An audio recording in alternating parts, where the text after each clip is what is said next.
The Delhi dialogues में आज फिर सभी दर्शकों का स्वागत है। नमस्कार। आज हम उग्र राष्ट्रवाद और धार्मिक उन्माद के विषय में बातचीत करेंगे।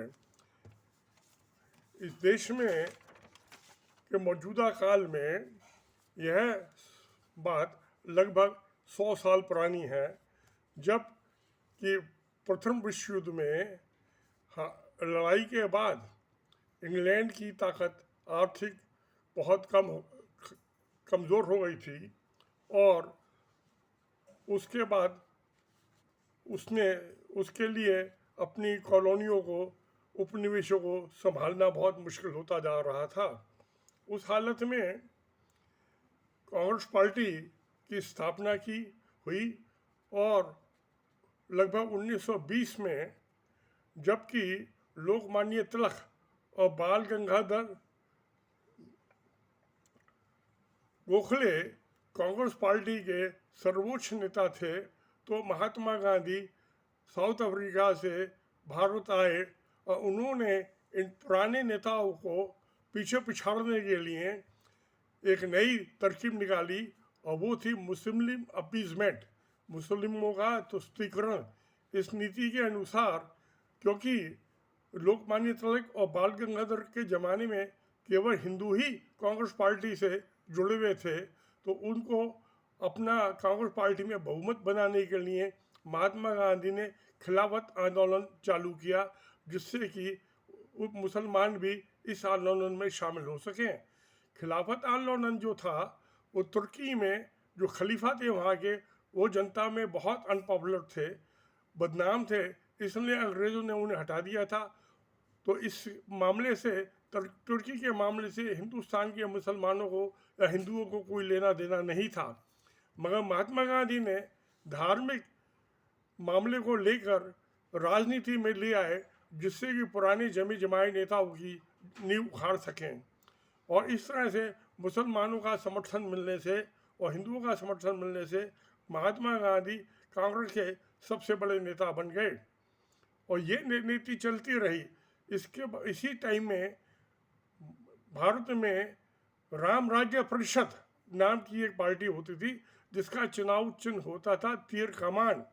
और उसके बाद एक और नई पार्टी बनी, जिसमें मदन मोहन मालवीय भी जिसके अध्यक्ष रहे। उसके बाद वीर सावरकर उसके अध्यक्ष रहे। तो ये इस पार्टी को, इस हिंदू महासभा को, हिंदुस्तान के हिंदू राजाओं का समर्थन था और आर्थिक सहयोग भी था। इस तरह से ये चलता रहा मामला। भारतीय जनसंघ भी आया। ये भारतीय जनसंघ जो था, ये कांग्रेस पार्टी से श्यामा प्रसाद मुखर्जी ने अलग होकर 1950 में अपनी नई पार्टी बनाई। तो इस तरह से हिंदुओं के 3 संगठन बन गए। पहली थी राम राज्य परिषद, दूसरी थी हिंदू महासभा और तीसरी बन गई ये भारतीय जनसंघ। और भारतीय जनसंघ में ये राष्ट्रीय स्वयंसेवक संघ के जो सदस्य थे वो उसमें शामिल हो गए। इस तरह से ये 3 संगठन तो हो गए हिंदुओं के। एक संगठन नाम मुस्लिम लीग। उस मुस्लिम लीग में बहुत से कांग्रेसी जो थे, कांग्रेस छोड़ के मुस्लिम लीग बना ली। उसके सर्वोच्च नेता बने मोहम्मद अली जिन्ना। और उसके बाद जो थी 37 के आसपास जो थी, जब दामोदर वीर सावरकर ने अपनी किताब लिखी कि जब तक हिंदुस्तान से मुसलमानों की समस्या का समाधान नहीं होता है, हिंदुस्तान में कभी भी डेमोक्रेसी में हेड ऑफ जो गवर्नमेंट है वो हिंदू नहीं बन सकता, वो हमेशा मुसलमान बनेगा। क्योंकि हिंदू जो है जातियों में, भाषा में, रीजन में हमेशा डिवाइडेड रहे। पिछले 10,000 साल से 400 घुड़सवार आए, उन्होंने उनको हरा के और हिंदुस्तान पे 1000 साल राज किया। हिंदू लोग कभी भी यूनाइट हो गए, एकजुट दुश्मन से मुकाबला नहीं किया। इसका नतीजा ये हुआ कि हिंदुस्तान 1000 साल ने कभी मुसलमानों की गुलामी में रहा, उसके बाद अंग्रेज़ों की गुलामी में रहा।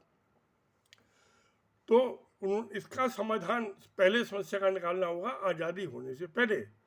और हिंदू महासभा ने वीर सावरकर की अध्यक्षता में सबसे पहले इस मामले में प्रस्ताव पास किया उसके बाद जो था मुस्लिम लीग ने भी प्रस्ताव पास किया, क्योंकि उन्होंने कहा भाई हिंदू और मुस्लिम दो दो कौम हैं, इसलिए मुसलमानों को अलग देश मिलना चाहिए, नहीं तो वो हमेशा हिंदू जो है उनको मोनोपोली करेंगे उसको, और मुसलमानों की जो है जो उनका डेमोक्रेटिक राइट है वो उनको नहीं मिल पाएगा।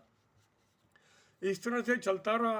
आखिर में 1947 में आके जो था ये दो मुल्क बन गए, एक पाकिस्तान बन गया, एक भारत बन गया। मगर भारत के अंदर ये तीनों पार्टियां जो हिंदू पार्टी थी ये बनी रहीं। राम राज्य परिषद ने और हिंदू महासभा ने 1937 के इलेक्शन में हिस्सा लिया था और कुछ कामयाबी मिली थी। उन्होंने यूनाइटेड प्रोविंस जो होता था, जिसको आजकल उत्तर प्रदेश को बोलते हैं, उस टाइम जो थी उसमें क्योंकि जनसंघ पैदा ही नहीं हुआ था, इसलिए 1937 के इलेक्शन में उसका सवाल ही नहीं उठता था। मगर 1952 के इलेक्शन में आज़ादी के बाद जब पहले इलेक्शन हुए विधानसभाओं के और लोकसभा के, तो उसमें राम राज्य परिषद, हिंदू महासभा और भारतीय जनसंघ तीनों ने हिस्सा लिया। राम राज्य परिषद को और हिंदू महासभा को बहुत कम सफलता मिली, मगर हिंदू महासभा को जनसंघ से ज़्यादा सफलता मिली। उसके बाद जो था 1957 के इलेक्शन में राम राज्य परिषद जो थी तब तक आते ख़त्म हो गई। उसके सदस्य या तो हिंदू महासभा में शामिल हो गए या वो भारतीय जनसंघ में शामिल हो गए, और ये इस तरह सिलसिला चुनावों का चलता रहा हिंदुस्तान में। और मुस्लिम जो थे वो उन्होंने जब आज़ादी के बाद मुस्लिम लीग को छोड़कर जो पाकिस्तान में मुसलमान नहीं जा सके, उन्होंने सबने कांग्रेस पार्टी ज्वाइन कर ली। इस तरह से कांग्रेस पार्टी को फिर बहुमत मिलता चला गया इसमें लोकतांत्रिक व्यवस्था में। ये आते आते आते आते आखिर में राष्ट्रीय स्वयंसेवक को महसूस हुआ कि इस तरह से ये काम नहीं चल सकता, और हम अकेले जो है चुनाव भी नहीं जीत सकते, क्योंकि हिंदुओं को बहुमत में होने के बावजूद हिंदू जो है अधिकांश हिंदू जो है वो वोट नहीं देते हैं भारतीय जनसंघ को। उसके बाद जो था एक जनता पार्टी बनी एमरजेंसी के बाद, जनसंघ भी उसमें शामिल हो गया, कांग्रेस के भी बहुत से आदमी उसमें शामिल हो गए, मगर जनता पार्टी जो थी ज़्यादा टाइम नहीं चल सकी और वो टूट गई। उसके बाद जो था भारत जो जनसंघ के एलिमेंट थे, आरएसएस के जो सदस्य थे, उन्होंने भारतीय जनता पार्टी के नाम से एक अलग पार्टी बना दी। मगर वो भी इलेक्शन लड़ती रही, कांग्रेस भी लड़ती रही, मगर इसमें भारतीय जनता पार्टी को कोई ज़्यादा सफलता नहीं मिली। तो उसको फिर देखने के लिए कि हिंदुओं को कैसे संगठित किया जाए, फिर धर्म का सहारा लिया गया। आरएसएस ने, राष्ट्रीय स्वयंसेवक ने अयोध्या के मामले को लेकर और एक आंदोलन चला दिया कि ये मंदिर, राम मंदिर तोड़ के अयोध्या में मस्जिद बनवाई है बाबर ने।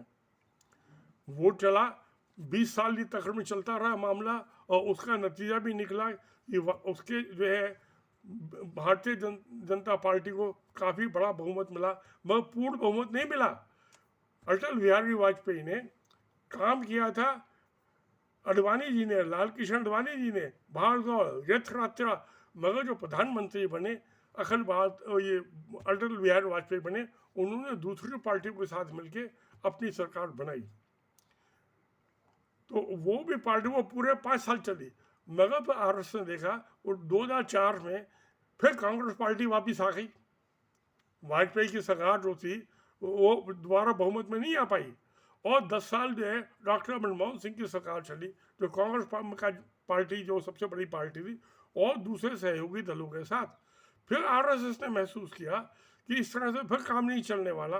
उसने फिर दोबारा से जो है ये अयोध्या का मसला उठाया और मंदिर को फिर जो है एक पॉलिटिकल डिस्कोर्स का हिस्सा बना दिया।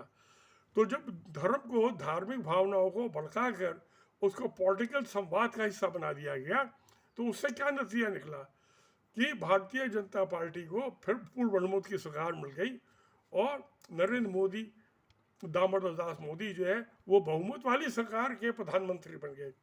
अब जो था उनको अपने बहुमत का फ़ायदा उठाकर और हिंदू राष्ट्र बनाने की जो उनकी कल्पना थी, अखंड भारत बनाने की कल्पना थी, वो छोड़ चुके थे। मगर उन्होंने ये हिंदू राष्ट्र का नाम लिए बिना भारत को एक हिंदू राष्ट्र के रास्ते पर डालने की कोशिश की, और उसका फिर अच्छा परिणाम निकला। 2019 के इलेक्शन में चुनाव में फिर नरेंद्र मोदी को पहले से भी बड़ा बहुमत मिला। मगर अब उसका क्या नतीजा निकला? ये धर्म है क्या? उग्रवाद है क्या? उग्र राष्ट्रवाद। और ये जो है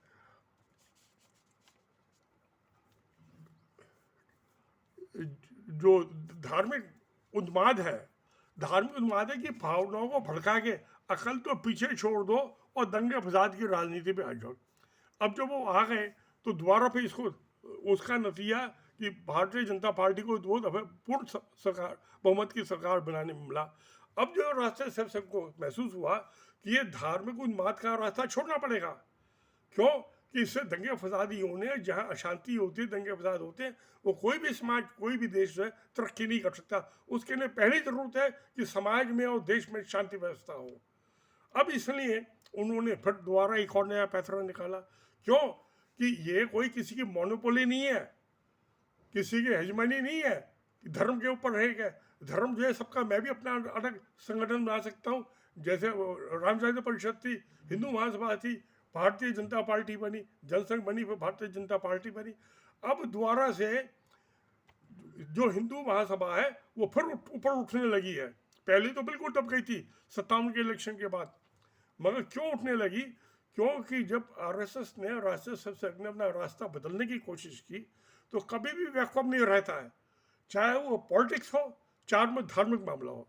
कभी संसार में खालीपन नहीं रह सकता, यही नामुमकिन है। तो अब जो है नए नए संगठन बन गए। कुछ औरतों ने ज्ञान वासी क्या मंदिर का लेके कि वहाँ शिवलिंग है, बनारस की मस्जिद पे झगड़ा शुरू कर दिया। कुछ लोगों ने मथुरा की कहना मस्जिद और मंदिर को लेके जबकि मथुरा का जो मंदिर है वो मस्जिद से 100 गज दूर बना हुआ है।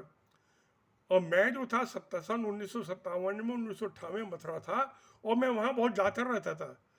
ये जो 58 के में जो है ये डालमिया ने उसको पैसा बना दिया था और जवाहरलाल नेहरू ने हिंदू मुस्लिम संगठनों का समझौता करा दिया था। और वो पहला मंदिर जो बना था 100 गज का था, मगर उसके बाद उसकी एक्शन तो होती चली, विस्तार होता चला गया। अब वो मस्जिद की जो फाउंडेशन है उसमें खोद के एक आला बना दिया उसकी न्यू में और उसको एक आ गई कृष्ण का जन्म स्थान ये है। अब कैसे कोई आइडेंटिफाई कर सकता कि ये कृष्ण का जन्म स्थान यही है? मुझे याद है मैं जब वहाँ 7वीं 8वीं क्लास में किशोर मिलिट्री कॉलेज से पास किया और हम डैम्पियर नगर रहते थे तो मैं बहुत सी दफे जो था